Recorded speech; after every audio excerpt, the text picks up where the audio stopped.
बिस्मिल्लाहिर्रहमानिर्रहीम। आज हम वो अल्फ़ाज़ सीखेंगे जिनमें पे का इस्तेमाल होता है। जब भी मैं अल्फ़ाज़ लिखूँ आपने गौर करना है मैंने वर्ड को कहाँ से स्टार्ट किया है। बिस्मिल्लाहिर्रहमानिर्रहीम। सबसे पहला लफ्ज़ है हमारे पास पानी, जिसमें हम पे की छोटी शक्ल लगाएंगे और लाइन के करीब और सीधा अलिफ, नीचे 3 नुक्ते और नून छोटी है नी, पानी।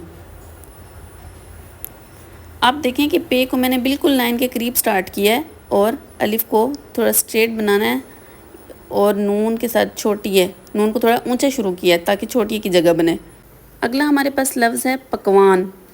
पे को हम ऊंचा स्टार्ट करेंगे, फिर काफ की कशिश बनाएंगे और वाव पे के नुक्ते लगाएंगे और काफ की कशिश इसको टच होनी चाहिए। आप गौर करें पे को ऊंचा स्टार्ट किया है ताकि वाव की सही से जगह बने और काफ की कशिश को टच किया है। ओके, अब साथ लगाएंगे अलिफ और नून, थोड़ी सी लाइन के नीचे नून का। अगला हमारे पास लफ्ज़ है परिंदा।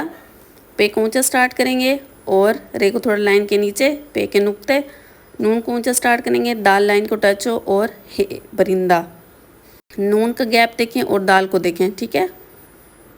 अब वो अल्फाज लिखते हैं जिनके दरमियान में पे आती है। ओके, पहले हम लिखेंगे चिपकाना, चे पे काफ अलिफ का, चे के नुक्ते लगाए, पे के नुक्ते लगाए, काफ अलिफ का, सर्कल वाला काफ है और नून अलिफ ना, ठीक है। ये अलिफ थोड़ी सी टेढ़ी हो जाती है क्योंकि मैं साइड पे हूँ।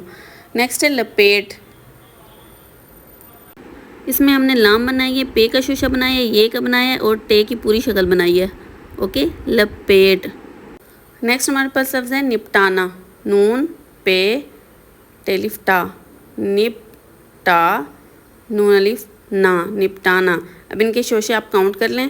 अब वो लफ्ज़ लिखते हैं जिनके एंड में पे आती है, जैसे गप, गाफ की शक्ल बनाएंगे और पूरी पे बना देंगे। अगला लफ्ज़ है आप, अलिफ मद आ और पे, आप। आगे है चे और पूरी शक्ल वाली पे, चुप। अब आप हर लफ्ज़ को देखें ये लाइन से कितने गैप पे लिखा गया है, ठीक है।